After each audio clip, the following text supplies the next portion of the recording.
और सीधा रुख करेंगे देहरादून सीएम आवास का, जहां पर रक्षाबंधन के अवसर पर कार्यक्रम का आयोजन किया गया और राज्य स्तरीय कार्यक्रम में प्रतिभाग करने के लिए सीएम पुष्कर सिंह धामी भी पहुंचे हुए हैं और जहां पर कैबिनेट मंत्री गणेश जोशी संबोधित भी कर रहे हैं। उत्तराखंड राज्य ग्रामीण आजीविका मिशन के अंतर्गत कई योजनाएं चलाई जा रही हैं और मैं एक बात का उल्लेख करना चाहूंगा। उधम सिंह नगर के बच्चे आ रखे हैं यहाँ, उधम सिंह नगर के। अच्छा, आपने गढ़वाल से बुलाया?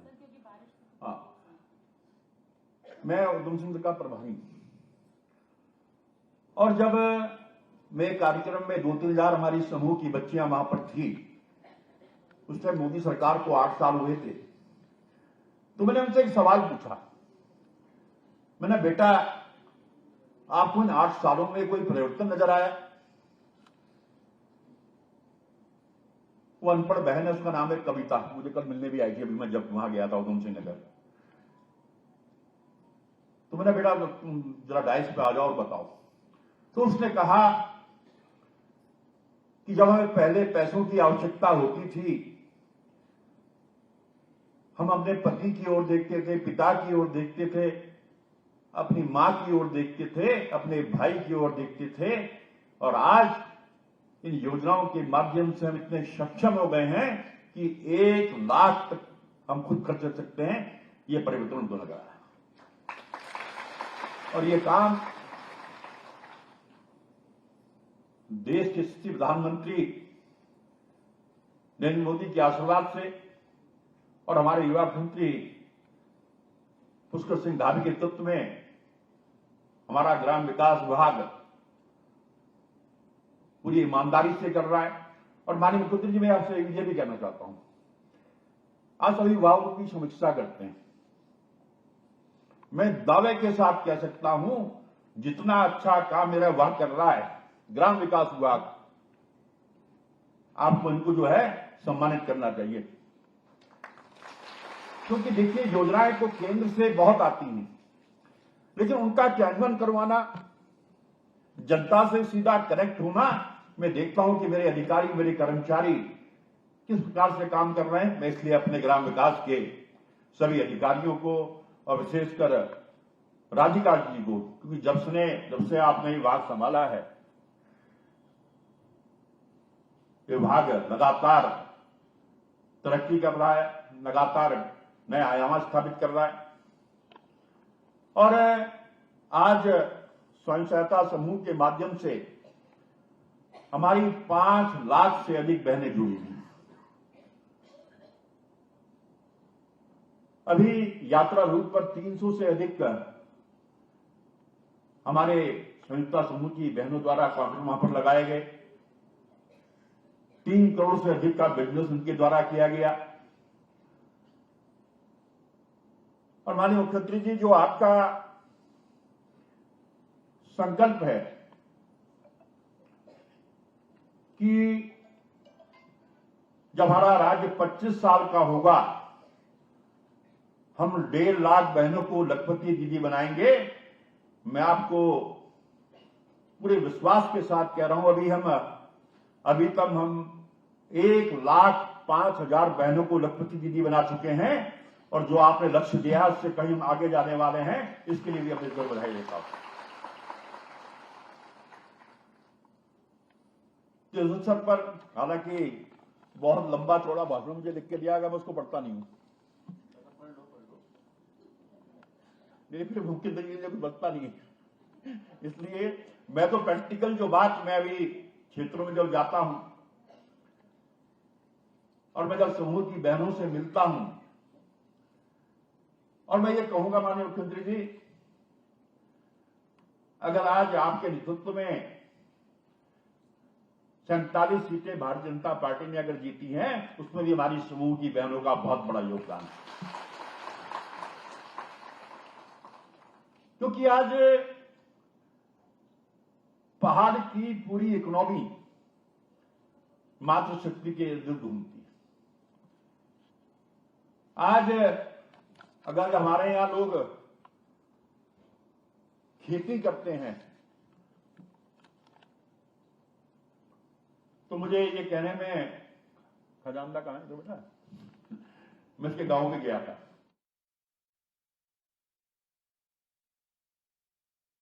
बिहारी वाजपेयी की पुण्यतिथि पर पुष्प अर्पित कर उन्हें श्रद्धांजलि अर्पित की है।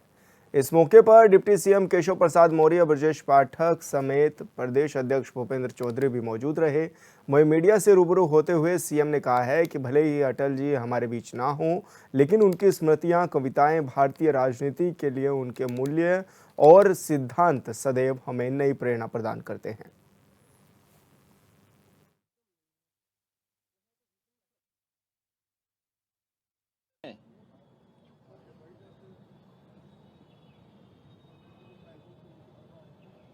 एक सर्वमान्य चेहरे के रूप में जिनकी पहचान थी, ऐसे सर्वदेव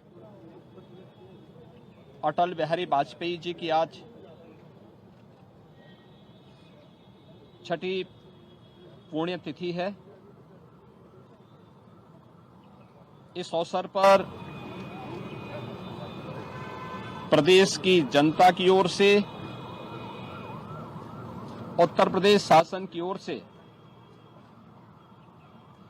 सरदेव अटल जी की स्मृतियों को नमन करते हुए हम विनम्र श्रद्धांजलि अर्पित करते हैं। हम सब जानते हैं कि सरदेव अटल जी का जो पैतृक गांव है वह उत्तर प्रदेश के आगरा जनपद के बटेसर में पड़ता है। उन्होंने अपनी उच्च शिक्षा उत्तर प्रदेश के कानपुर में रहकर के संपन्न की और कर्मभूमि के रूप में अपने पैतृक जन्मभूमि के प्रदेश को ही अपनी कर्मभूमि के रूप में चुना। राष्ट्रीय स्वयंसेवक संघ से उन्होंने प्रारंभिक दीक्षा लेने के बाद राष्ट्र धर्म और अन्य विचार परिवार से जुड़े हुए प्रकाशन के साथ जोड़ करके एक लेखक के रूप में, एक कवि के रूप में अपनी एक पहचान बनाई। स्वतंत्र भारत में डॉक्टर श्यामा प्रसाद मुखर्जी, पंडित दीनदयाल उपाध्याय जी के सानिध्य में सार्वजनिक जीवन का शुभारंभ करते हुए 1957 में उत्तर प्रदेश की बलरामपुर, जो आज श्रावस्ती लोकसभा सीट है, वहां से लोकसभा के सांसद चुने गए। लगातार 10 बार उत्तर प्रदेश के अंदर और देश की संसद में, लोकसभा में जाने का, 2 बार राज्यसभा में जाने का अवसर सरदेव अटल जी को प्राप्त हुआ। प्रदेश की राजधानी लखनऊ संसदीय क्षेत्र से लगातार 5 बार अटल जी ने लोकसभा के लिए, देश की संसद के लिए प्रतिनिधित्व किया और यहीं से उनका प्रतिनिधित्व देश की राजनीतिक अस्थिरता को दूर करने के लिए 3 बार देश के प्रधानमंत्री के रूप में भी उन्होंने भारत की राजनीतिक स्थिरता के साथ साथ आधुनिक भारत के निर्माण की नींव रखी। सुशासन का मॉडल कैसे होना चाहिए, देश के अंदर इंफ्रास्ट्रक्चर का मॉडल कैसे होना चाहिए, ग्रामीण विकास में विकास का मॉडल क्या होना चाहिए, गरीबों के लिए खाद्यान्न की योजना को आसान करने के लिए अंत्योदय की योजना को उन परिवारों तक पहुंचाने के लिए जो कार्यक्रम सफलतापूर्वक क्रियान्वयन हुए, वो सभी अटल जी की दूरदर्शिता का परिणाम है। कोलकाता के आरजीआर मेडिकल कॉलेज अस्पताल में जूनियर डॉक्टर की रेप के बाद हत्या को लेकर देश भर में डॉक्टरों का प्रदर्शन जारी है। इसी क्रम में बलिया में भी मेडिकल स्टूडेंट्स और डॉक्टरों ने प्रदर्शन कर अपना आक्रोश जताया है। इस दौरान उन्होंने अपराधियों को कठोर सजा और डॉक्टरों की सुरक्षा की मांग उठाई है।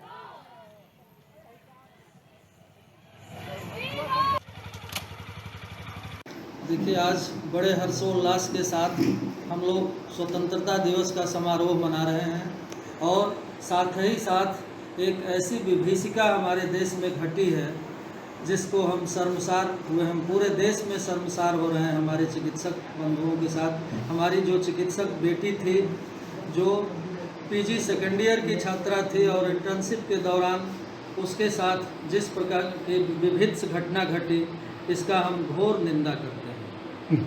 तो इसको लेकर आप लोगों ने क्या किया है?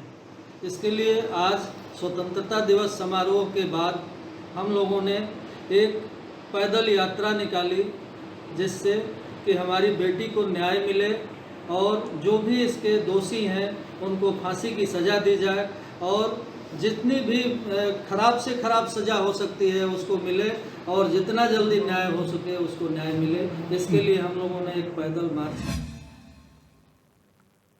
बिजनौर के सोहारा थाना क्षेत्र में 31 कावड़ियों का जत्था हादसे का शिकार हो गया। सभी कावड़िए डीसीएम में सवार होकर हरिद्वार जा रहे थे, जहां कावड़ियों की डीसीएम डिवाइडर से टकरा गया और हादसे में 11 कावड़िए घायल हो गए, जिसमें से 5 गंभीर रूप से घायल हो गए, जिन्हें मुरादाबाद हायर सेंटर के लिए रेफर किया गया है।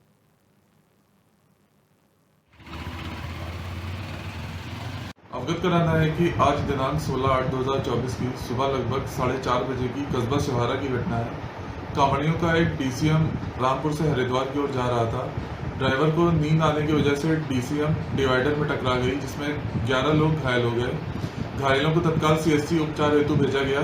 5 लोगों को बेहतर उपचार हेतु मुरादाबाद रेफर कर दिया गया है। इनमें से कोई भी गंभीर रूप से घायल नहीं है। स्थानीय पुलिस द्वारा आवश्यक विधिक कार्रवाई की जा रही है।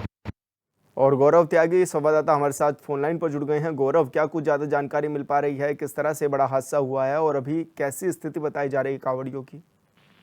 देखिए विशाल, मैं आपको बता दूं, ये पूरा जो मामला है बिजनौर के सिवारा क्षेत्र का बता रहे हैं, जहां पर रामपुर से जो गाड़ी है डीसीएम वो कांवड़ियों से भरी हुई थी और वो गंगा जल लेने हरिद्वार जा रहे थे।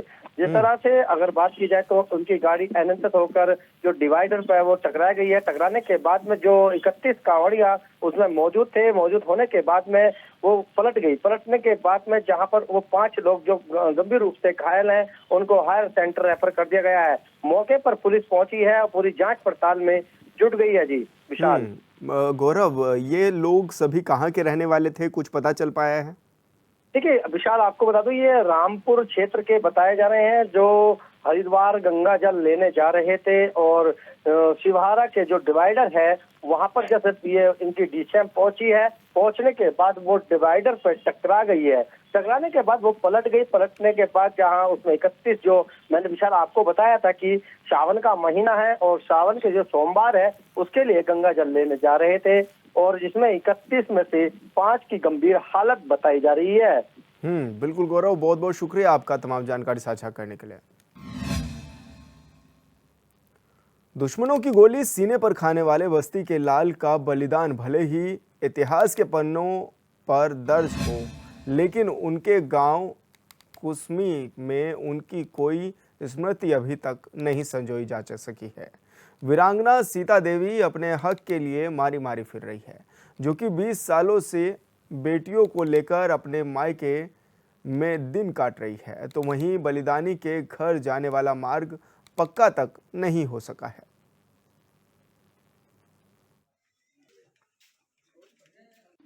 हमने ये सुना है कि ब्लू स्टार ऑपरेशन में कुछ टाइम पे वो वहाँ जब लड़ाई कर रहे थे, यहाँ पे हमारे पास है कि वो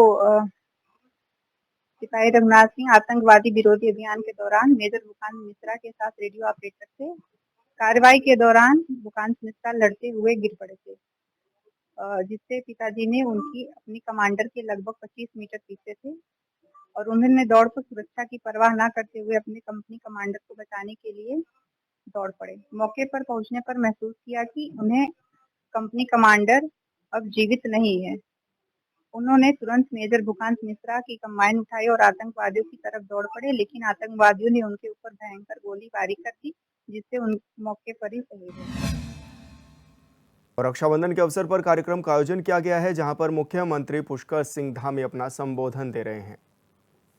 आयोजित महिला स्वयं सहायता समूह महिला सशक्त बहना उत्सव योजना कार्यक्रम और अन्य हमारे महिला स्वयं सहायताओं के सशक्तिकरण की योजना के आज के इस कार्यक्रम में मंच पर आसीन हमारे ग्राम्य विकास मंत्री आदरणीय गणेश जोशी जी, राजपुर क्षेत्र के लोकप्रिय विधायक आदरणीय खजानदास जी, धर्मपुर क्षेत्र के लोकप्रिय विधायक आदरणीय विनोद चमोली जी, कैंट क्षेत्र की लोकप्रिय विधायक आदरणीय सविता कपूर जी, सचिव ग्राम्य विकास राधिका जी,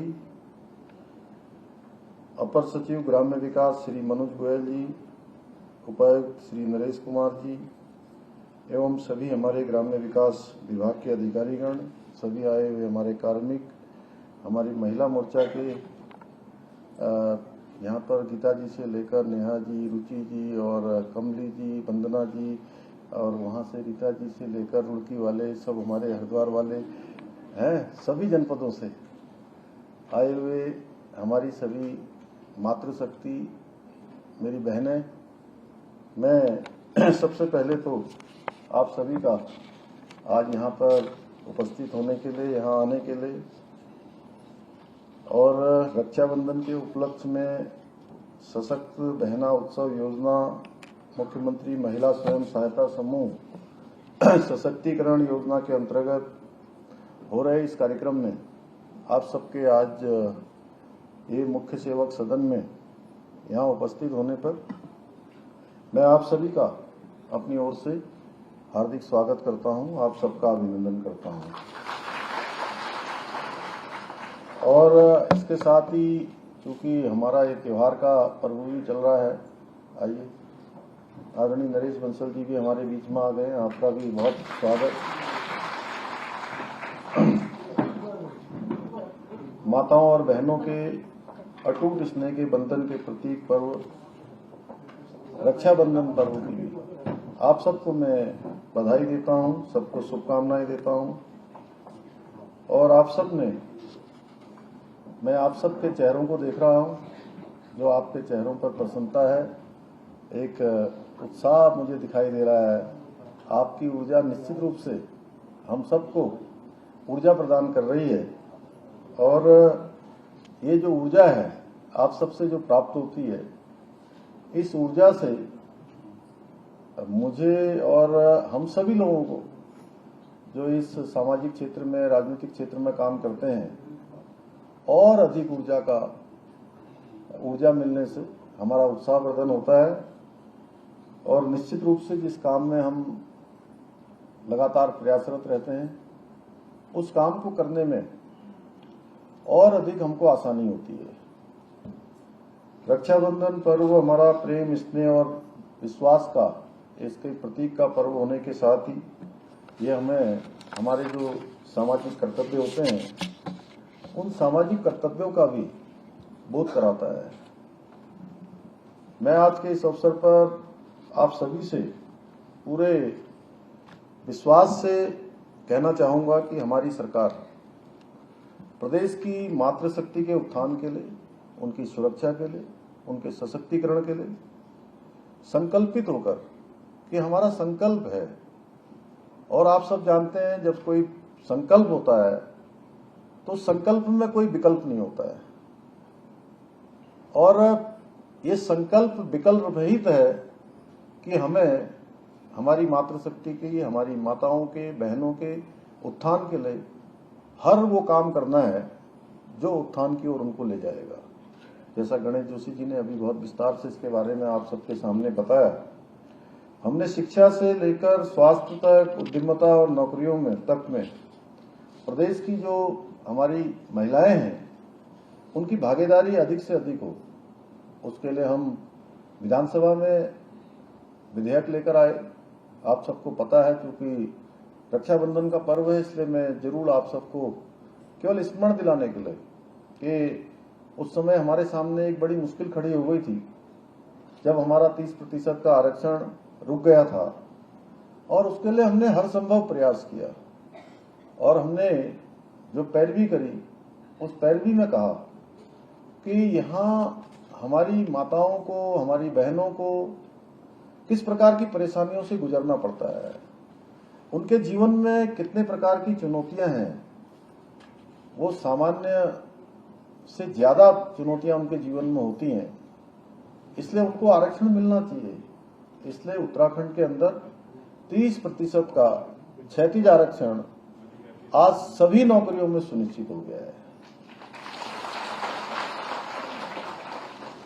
आज के दिन मैं अपनी सभी बहनों से कि आज हम केवल रक्षाबंधन पर्व मनाने के लिए ही नहीं, सशक्त बहना उत्सव योजना और मुख्यमंत्री महिला स्वयं सहायता समूह सशक्तिकरण योजना के माध्यम से जो महिलाओं की सशक्तिकरण की जो यात्रा है उसको सेलिब्रेट कर रहे हैं।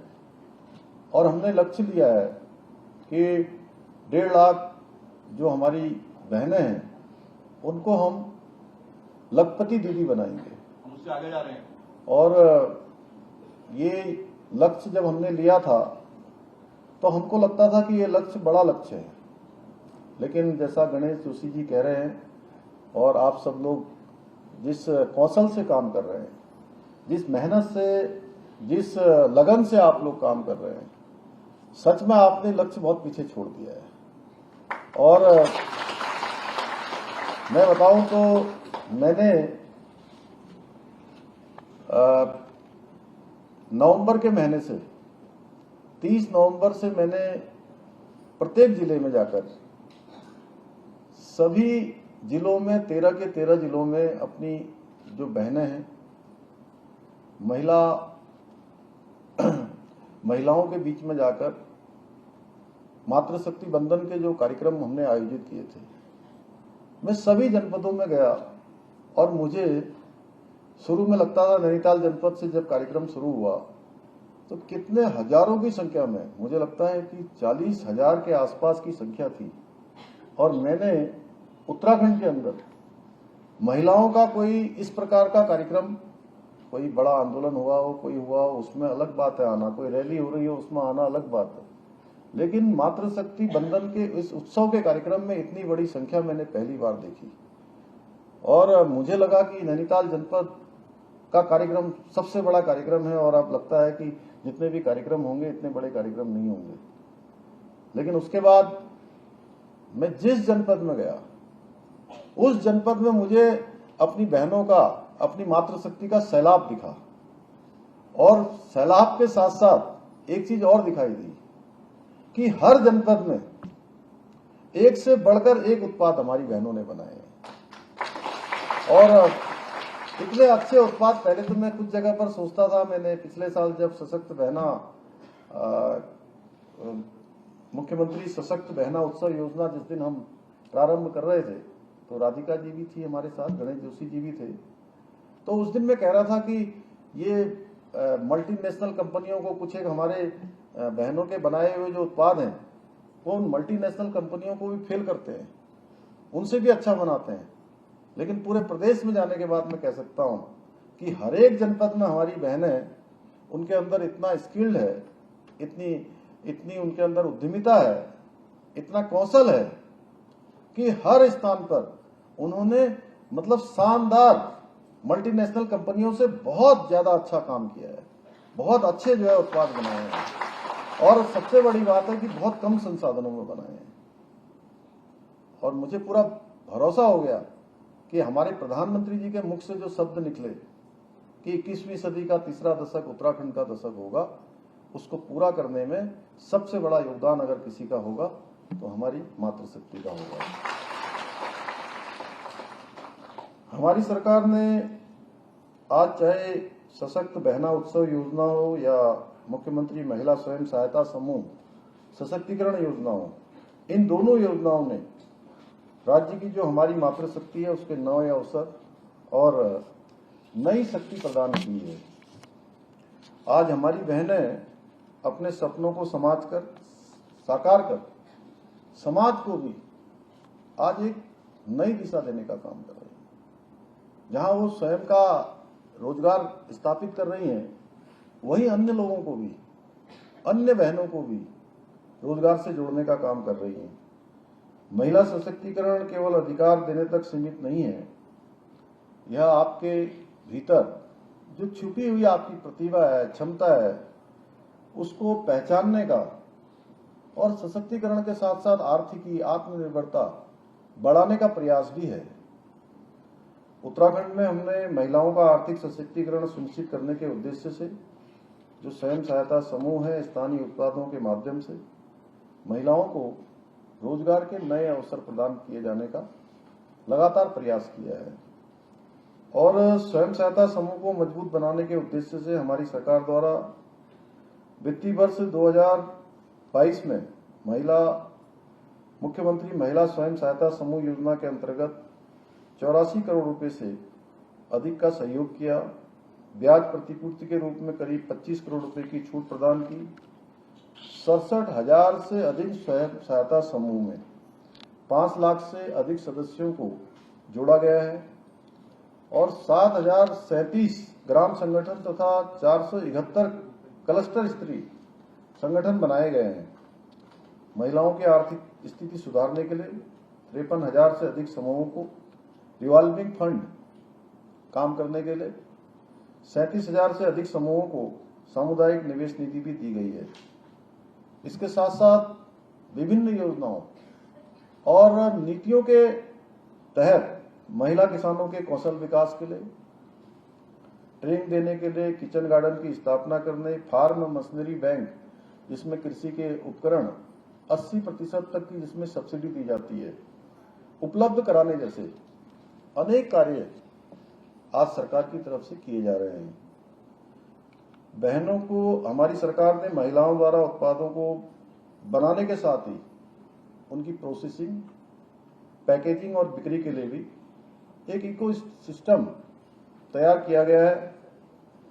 हमने महिला समूह के उत्पादों को प्रोसेसिंग एवं बाजारीकरण हेतु 24 ग्रोथ सेंटर की स्थापना भी की है। उत्पाद बनाना आसान होता है, बनाने के बाद उनको बाजार मिले, उनका विपणन हो, उसके लिए 13 जनपदों में 33 नैनो पैकेजिंग यूनिट एवं 17 सरस सेंटर भी आज संचालित हो रहे हैं। वहीं उत्पादों की बिक्री के लिए राज्य स्तर पर रानीपोखरी, रायपुर, देहरादून में उत्तरा आउटलेट की स्थापना भी की गई है। वर्तमान में चारधाम यात्रा मार्गों पर 110 अस्थायी आउटलेटों के माध्यम से महिला समूह के उत्पादों की बिक्री की जा रही है, जिसमें हमारे जो स्थानीय उत्पाद हैं उनकी बड़ी संख्या में लोगों के द्वारा मांग भी की जा रही है और लगातार उनका विपणन भी हो रहा है। और आप सभी जानते हैं, इसके साथ ही ये जो हमारे महिलाओं के द्वारा बनाए जाने वाले उत्पाद हैं उनको एक केंद्र मिले, उसके लिए हमने पिछले दिनों माननीय प्रधानमंत्री जी के हाथों, जब वो देहरादून इन्वेस्टर ग्लोबल समिट में आए थे, तो हाउस ऑफ हिमालय ब्रांड भी जो है उनके हाथों उसका